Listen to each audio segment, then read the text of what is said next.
Assalamualaikum, halo teman-teman semuanya. Jadi hari ini kembali lagi bersama aku si Detektif Afrida Holmes. Dan aku akan mengajak teman-teman semuanya untuk melakukan kegiatan praktikum asam basa dengan indikator alami.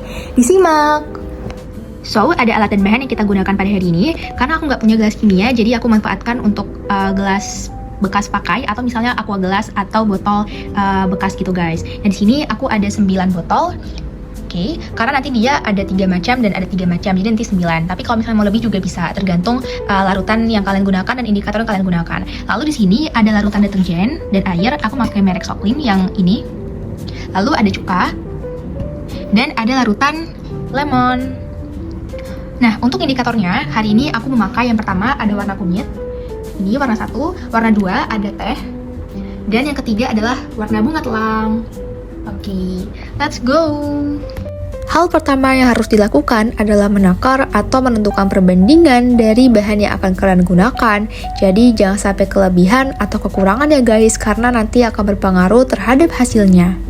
Nah, karena di sini aku lupa untuk memakai perbandingannya, jadi aku kira-kira aja guys.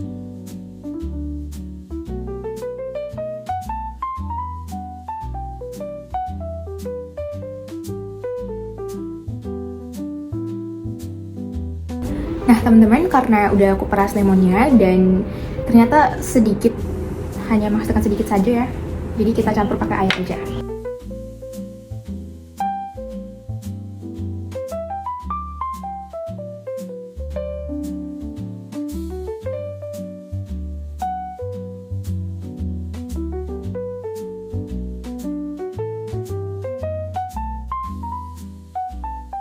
Pertama, aku menuangkan larutan kunyit terhadap deterjen. Kedua, terhadap larutan asam cuka. Dan ketiga, terhadap larutan asam lemon. Warna yang kedua adalah warna teh. Di sini aku menuangkan terhadap deterjen. Lalu terhadap asam cuka. Dan yang ketiga terhadap asam lemon.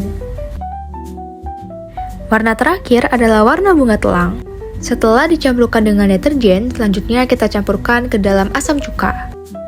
Dan terakhir kita campurkan ke larutan asam lemon.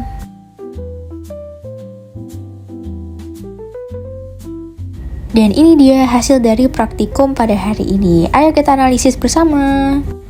Sesuai dengan tabel pengamatan, harusnya ketika kunyit bertemu dengan larutan basa tersebut akan berubah warna menjadi warna merah. Loh, tetapi di video larutannya masih tetap berwarna kuning, kenapa ya? Nah, jawabannya either takaran kunyit yang aku pakai terlalu sedikit atau deterjen yang aku pakai basanya bersifat lemah sehingga tidak menimbulkan reaksi apapun. Kunyit juga mengandung kurkumin yang sensitif terhadap basa, tapi tidak bereaksi signifikan terhadap asam. Jadi kalau ketemu asam misalnya lemon atau cuka, warnanya ya tetap kuning. Warna baru berubah jadi oranye atau merah kalau kunyit bertemu dengan larutan basa. Lalu warna yang kedua adalah warna coklat yang berasal dari teh, di mana teh sendiri mengandung tanin dan juga sedikit pigmen polifenol yang bisa berubah warna tergantung pH. Tapi kenapa ya ini tiga-tiganya nggak ada yang cocok dengan tabel pengamatan? Nah, jawabannya karena teh itu tidak terlalu akurat untuk mendeteksi asam karena perbedaan warnanya tipis dan kadang sulit dibedakan dengan mata biasa. Atau pH larutannya terlalu dekat kepada netral.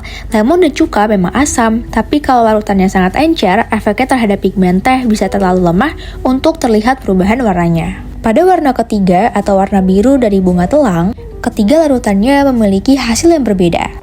Pada larutan deterjen, larutan tersebut akan tetap berwarna biru karena adanya antosianin di bunga telang yang akan berubah biru juga di lingkungan basah. Serta karena deterjen sendiri mengandung surfaktan yang bersifat alkali ringan. Kemudian, pada larutan asam cuka, larutan tersebut akan berubah menjadi warna pink. Alasannya adalah karena antosianin itu bereaksi dengan ion H+ di larutan asam, jadi dia berubah dari ungu menjadi warna pink.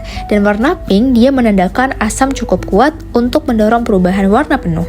Terakhir, pada larutan asam lemon, asam lebih lemah atau lebih encer dibandingkan cuka. Sehingga ketika antosianin bereaksi sebagian dengan H+, warnanya nggak langsung merah penuh, tetapi tetap ungu.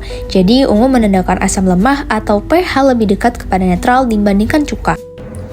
Nah, itu dia teman-teman hasil dari praktikum kegiatan asam basa dengan indikator alami kita pada hari ini.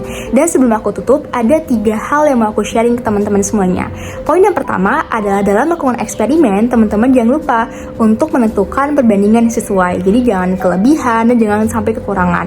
Karena kalau misalnya kelebihan dan juga kekurangan, itu bakal berpengaruh terhadap hasil dari eksperimen teman-teman semua. Lalu, poin yang kedua adalah dalam praktikum asam basa dengan indikator alami ini, ternyata nggak semua indikator alami itu bisa sensitif terhadap suatu larutan. Jadi bisa aja tuh nanti efeknya lemah atau misalnya efeknya kuat gitu. Dan poin yang ketiga adalah ada suatu quotes dari Sherlock Holmes itu sendiri, di mana Sherlock Holmes pernah berkata, "Education never ends, Watson. It's the status of the lesson with the credits for the last." Artinya apa? Artinya kita sebagai manusia dalam hidup ini tidak akan pernah lepas dari yang namanya belajar.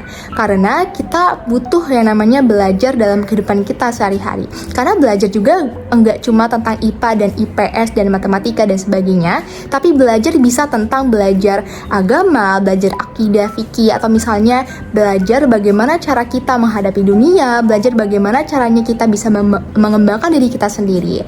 Jadi itu dia teman-teman kesimpulan dari praktikum kita pada hari ini. Semoga bermanfaat dan juga menjadi pahala jariah untuk teman-teman semuanya, dan juga bisa menjadi pahala jariah untuk aku sendiri.